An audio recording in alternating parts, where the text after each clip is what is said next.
겠습니다. 함께 읽겠습니다. 그 동안에 물이 수만 명이 모여 서로 밟힐 만큼 되었더니 예수께서 먼저 제자들에게 말씀하여 이르시되 바리새인들의 누룩 곧 외식을 주의하라. 아멘. 기도하겠습니다. 하나님, 오늘도 이 추운 날씨 가운데 하나님 새벽을 깨우고 기도하는 믿음의 백성들, 주님께서 힘 더하여 주시고 능력 주시고 은혜를 내려주시고 함께하여 주셔서 주의 크신 은혜 가운데 설 수 있도록 하나님 복을 내려 주옵소서. 주님께서 사랑하는 믿음의 백성들이 온전히 더 굳건하며 정말 흔들리지 않는 주님의 귀한 믿음 안에서 살아갈 수 있도록 오늘 하루도 또 이 새벽도 지켜 주옵소서. 우리의 병약함과 우리의 연약함을 아시는 하나님, 우리가 이 새벽을 깨우고 기도할 때 우리의 약함이 치유받게 하시고 고침받게 하시고 주님께서 강한 손으로 우리의 손을 붙들어 주실 것을 믿사오니 그 힘으로 승리하게 하여 주옵소서. 이 시간 1,000번제로 드려지는 예물들이 있고 또 범사에 감사에 드려진 예물들이 있사오니 기뻐 받아 주옵소서. 말씀 가운데 함께 하실 것을 믿사오며 거룩하신 예수 그리스도 이름으로 기도 올려옵나이다. 아멘. 습관이라는 건 굉장히 중요하죠. 습관하면 떠오르는 옛 속담이 뭐가 있을까요? 보통 뭐 바늘 도둑이 소도둑 된다, 3살 버릇이 80까지 간다. 모두 습관과 관련된 일입니다. 그래서 어릴 때부터 좋은 습관이 이렇게 갖춰지는 것은 굉장히 중요하죠.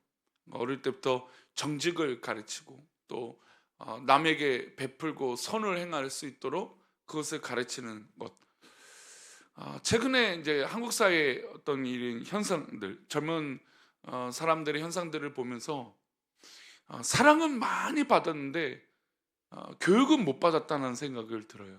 그러니까 사람들이 사랑을 참 많이 받아서 참 맑고 참 좋은 면도 분명히 있어요. 근데 전혀 다른 사람이나 내 옆에 있는 사람이나 또 다른 사람의 감정이나 또 어떤 그런 상황을 파악하고 또 그것을 어떻게 대처해야 되는지 이런 것들이 사실 조금 부족한 사회가 점점 되고 있는 것은 아닌가 생각이 드는 거죠. 부부 관계에서도 조금만 이 문제가 생기면 이거를 좀 머리를 맞대고, 부부라는 게 그렇잖아요. 그래서 같이 그것을 해결하고 좀 더 좋은 방법으로 방향으로 고민하고 애쓰고 또 둘이 하나가 되도록 애쓰고 힘써야 되는데 그 평행선을 조금도 굽히지 않는 거죠. 왜냐하면 사랑은 많이 어렸을 때부터 부모님으로 해서 사랑은 많이 받았지만 이게 남에 대해서 뭔가 자기가 배려하거나 뭐 이렇게 이해한다라는 걸 이게 마치 무슨 내 인생을 뭐 지는 것처럼 파괴하는 것처럼 너무나 어려워하는 거죠. 그러니까 이게 좁혀지지 않는 거예요. 물론 뭐 교회에서도 이런 경우들이 있죠. 자기의 옳은 것, 자기의 맞다라고 하는 생각 때문에 이 평행선을 굽히지 않고 이 고집을 꺾지 않는 경우들이 있다라는 거죠. 뭐 이건 뭐 목회자들도 마찬가지고 성도들도 마찬가지일 겁니다. 인간관계에서 정직이 중요하고 또 이런 이 좋은 습관들이 굉장히 중요합니다. 하나님의 백성인 우리가 하나님에 대해서 갖춰야 될 것은 어떻게 보면 정말 정직한 것이고 또 그에 따른 외식한 것이 아닐 것입니다. 오늘 본문에서 예수님은 외식하지 말라라는 것, 그러니까 외식이라고 하는 말은 내면에 이제 정직하라라는 것이죠. 그러니까 속마음은 그렇지 않은데 그런 척하는 것이 외식이잖아요. 그러니까 정직하지 못하니까 벌어지는 일들이에요. 우리 1절 말씀을 한번 그런 상황에 왜 그런 상황이 말씀하셨는지 볼까요? 함께 읽겠습니다. 그 동안에 물이 수만 명이 모여 서로 밟힐 만큼 되었더니 예수께서 먼저 제자들에게 말씀하여 이르시되 바리새인들의 누룩 곧 외식을 주의하라. 지금 예수님 주변에 성경에 표현한 수만 명이 모여 있죠. 오병이어 사건만 해도 최소 뭐 성인만 남자 성인만 5천 명이니까 뭐 한 최소 2만 명. 그러니까 수만 명이 늘 예수님이 모이면 예수님이 계시면 거기서 막 몰려드는 거죠. 근데 오늘 본문은 그런 상황과 좀 달라요. 예수님이 이렇게 많은 사람들이 모였을 때 사실 우리가 만약에 우리가 나 때문에 이렇게 많은 사람들이 모인다면 참 내가 하고 싶은 멋진 이야기들, 내가 하고 싶은 좋은 이야기들을 할 것 같아요. 내 이야기를 하겠죠. 나는 이런 사람이다. 근데 예수님은 이렇게 많은 사람들이 모였는데 그들에게 이르러서 말씀하시는 게 첫 번째로 뭡니까? 바리새인들의 누룩 곧 외식을 주의하라는 거예요. 아니, 이양 좋은 기회잖아요, 그렇죠? 뭐 예수님도 수만 명이 모인다라는 거, 지금은 계속 예수님의 인기가 높아지고 예수님을 중심으로 사람들이 몰려드니까 뭐 이런 일이 다반사여서 이렇게 말씀하실 수도 있지만, 그러나 우리의 인간적인 모습을 본다면 이때 정말 복음을 전하시고 좀 더 이렇게 좋은 것들을 이들에게 가르치면 방향들이 좀 이게 바로 서지 않을까, 그런 생각을 해봅니다. 그런데 예수님은 이들에게 바리새인들의 누룩 곧 외식을 주의하라고 말씀하고 계신 것이죠. 그럼 왜 주님은 제자들에게 외식을 금하라고 했을까요? 지금 이 제자들에게 이 사람들이 너무나 많이 몰려 있으니까 이 제자들이 어깨가 너무나 올라가 있는 거예요.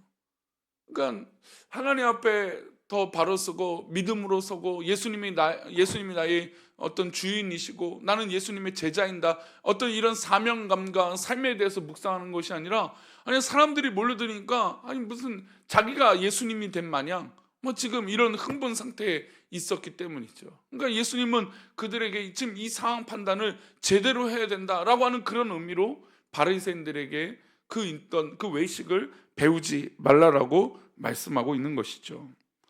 제자들은 예수님을 메시아로 여겼습니다. 그런데 그 메시아가 잘못된 방향이었죠. 예수님은 이 땅에 오셔서 저 십자가를 지시기 위해서 이 땅에 오신 거고, 또 정말 죽기까지 우리를 사랑하시고 우리를 구원하시기 위함이 이 목적인데, 제자들은 예수님이 순한 예고, 즉 십자가의 죽음을 얘기하셔도 그것을 받아들이지 못하고 엉뚱한 이야기들을 하는 것을 보았다는 것이죠. 게다가 서로 예수님 우편에 누가 1등이냐 2등이냐 3등이냐 그러고 싸우고 있으니 예수님이 진짜 이 땅에 오신 목적을 이들이 망각하고 잘 이해하지 못하고 있었다는 것이죠. 그래서 예수님이 이제 곧 이 땅을 떠나실 텐데 이들은 지금 준비되고 있는 것들이 전혀 없는 것입니다. 게다가 사람들이 몰려드니까 이제 내가 예수님이 정말 이 로마를 무찌르시고 이 땅에 어떤 이 기준들을 세우시게 되면 자기가 한 자리 차지할 거라고 하는 그런 생각에 있었던 것이죠. 그런데 그것은 조금도 아니에요. 우리가 직분자, 교회 안에서 직분을 받습니다. 교회 일꾼이죠. 근데 교회 일꾼이 된다라는 것은 굉장히 그때마다 우리는 주목받고 있다라는 것을 늘 압니다. 왜냐하면 사람들이 우리에게 기대를 하죠. 새벽에 기도하시는 분들이고 또 열심히 내는 분들이고 이 모양 저 모양으로 우리에게 기대하는 바가 있을 겁니다. 그런데 우리는 그 기대로 살아가는 사람이 아니에요. 그 기대로 우리가 움직이는 것이 아니죠. 하나님의 말씀을 믿고 하나님 뜻을 구하고 하나님의 뜻을 이루기 위해서 우리는 살아가는 것이죠. 그런 면에서 우리가 봉사하고 사역하고 또 교회를 이루는 이 본질적인 의미를 우리는 놓치지 말아야 됩니다. 그러니 예수님이 지금 이 상황 가운데 수만 명이 모여있는 그 상황 가운데 제자들에게 너희들이 바리새인들의 누룩을 또 그 외식을 주의하라 라고 말씀하시는 그 의미가 바로 우리에게도 적용되어야 된다는 것이죠. 바리새인들은 어떤 사람들입니까? 길가를 갈 때마다 손을 들고 길 어귀에서 소리치고 사람들 보이는 데서 신앙의 삶을 하는 척했던 것이죠. 예수님 말씀하신 대로 어떻게 보면 회칠한 무덤이고 속이 썩어가고 있는 그런 사람들이에요. 겉에 볼 때는 멀쩡하고 건강하고 좋아 보이지만 영적으로는 피폐해지고 있는 그런 사람들인 것이죠. 그런 외식을 제자들에게 하지 말라고 말씀하고 계신 것이죠. 수많은 사람들이 모여드는 것을 보고 어깨에 힘이 들어가지 않도록 주의하라고 말씀하셨습니다. 주님은 제자들에게 계속 말씀하십니다. 우리 2절과 3절인데요. 함께 읽겠습니다. 감추인 것이 드러나지 않을 것이 없고 숨긴 것이 알려지지 않을 것이 없나니 이러므로 너희가 어두운 데서 말한 모든 것이 광명한 데서 들리고 너희가 골방에서 귀에 대고 말한 것이 지붕 위에서 전파되리라. 감추인 것이 드러나지 않을 것이 없다라는 겁니다. 어두운 데서 말한 것이 광명한 곳에서 들리게 될 것이라고 말씀하고 계시고, 캄캄한 골방에서 기회되고 속삭인 것들이 지붕 위에서 말한 것처럼 다 들려지게 될 거라는 겁니다. 결국 이 모든 것이 무엇입니까? 외식하고 겉과 속이 다른 거짓이 있는 그런 삶을, 신앙을 살아서는 안 된다는 것이죠. 여러분, 이런 모습을 갖고 있는 사람이 과연 누구일까요? 대표적으로 정치인들이죠. 정치인들의 가운데 이런 모습들을 많이 봐요. 왜냐하면 역사적인 시간이 지난 이후로 숨겨진 비리가 드러나지 않는 사람들이 어디 있습니까? 그러니까 거의 대부분 그렇잖아요. 그러니까 권력이라는 것, 또 정권을 잡으면 어떻습니까? 드러나지 않을 것처럼 보이지만 정권이 바뀌고 시간이 지나면 드러나는 것들이 있어요. 마치 뭐 대단한 사람인 것처럼 보이지만 숨길 수 있는 것들이 하나도 없다는 것을 우리는 늘 보죠. 우리 주님은 제자들에게 너희가 하나님 앞에 살아가는 사람이 되고, 사람 앞에 사는 사람이 하나님 앞에 살아가는 사람이 되어야지 인간 앞에서 살아가는 사람이 되어서는 안 된다고 말씀하고 계십니다. 결국 누구를 속일 수 없다는 걸까요? 하나님을 속일 수는 없는 거죠. 우리의 신앙의 삶에서 감히 하나님 앞에 우리가 낱낱이 드러난 존재인데 어떻게 하나님을 속일 수 있겠습니까? 그러니까 외식의 가장 중요한 핵심은 나를 하나님이 너무나 잘 알고 계신다라는 거예요. 그러니까 이것을 놓치면 우리는 외식과 교만에 빠질 수밖에 없는 것이죠. 주님은 계속 말씀하십니다. 하나님에 대해서 말씀하세요. 4절과 5절입니다. 함께 읽겠습니다. 내가 내 친구 너에게 말하노니 몸을 죽이고 그 후에는 능히 더 못하는 자들을 두려워하지 말라. 마땅히 두려워할 자를 내가 너에게 보이리니 곧 죽인 후에 또한 지옥에 던져 넣는 권세 있는 그를 두려워하라. 내가 참으로 너에게 이르노니 그를 두려워하라. 영혼을 지옥에 던져 넣는 그가 누구입니까? 사단일까요? 아닙니다. 하나님 아버지입니다. 사람을 두려워하지 말고 하나님을 두려워하라는 것이죠. 우리가 외식하는 어떤 그런 것을 하지 말라는 것은 우리가 외식 가운데 사람을 인식하기 때문에 그렇다는 거죠. 신앙생활도 사람을 인식하고 어떤 능력을, 권력을 인식하고, 이게 아니라 나를 알고 계시고 나를 지켜보시고 나를 판단하시고 나에 대한 어떤 그런 결정권자가 되시는 우리 하나님을 두려워해야 된다는 것이죠. 사람을 두려워하지 말고 하나님을 두려워한다라고 하는 이 말은 굉장히 엄중한 거예요. 그러니까 우리는 자꾸 이것을 놓치고 잃어버리죠. 내가 그렇게 살아도 별 큰 문제가 지금 일어나지 않는데 결국 하나님 앞에 우리가 섰을 때 어떻습니까? 그때는 이미 후회해도 늦는 것이죠. 그래서 우리는 철저하게 외식하지 말아야 됩니다. 거짓으로 내 삶을, 내 마음을 속여서는 안 되는 것이죠. 그리고 이 마음뿐만 아니라 보여지는 모든 행위의 모든 결과도, 또 그 속마음도 우리 하나님은 다 알고 계시는 분입니다. 그러니 세상 사람들이 사람을 속이고 겉과 속이 다른 어떤 그런 정치를 하면, 저는 때로는 보면 이게 얼마나 힘들까, 그렇지 않아요? 그래서 실제로 이제 정치를 입문했다가 빨리 은퇴하시는 분들의 몇 명의 인터뷰, 그분들도 대단하다라고 말할 수는, 인간의 모습이 있죠. 목회자들도 똑같긴 하겠지만, 근데 그 인터뷰 속에 가끔 어떤 얘기 듣냐면, 막 정치인들이 어느 날 뉴스에 보듯이 욕하고 싸우고 엄청 좀 그렇잖아요.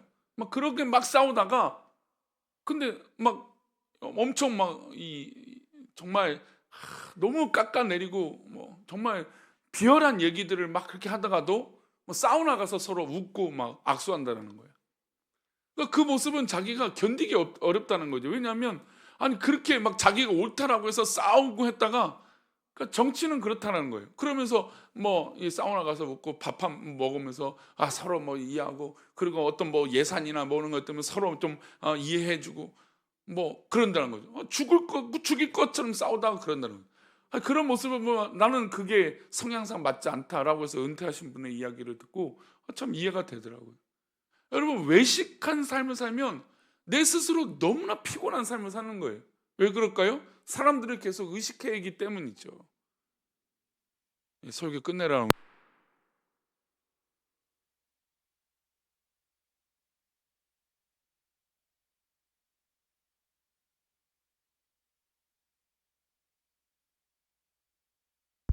수많은 사람들이 모였는데 뭐 하지 말라고요?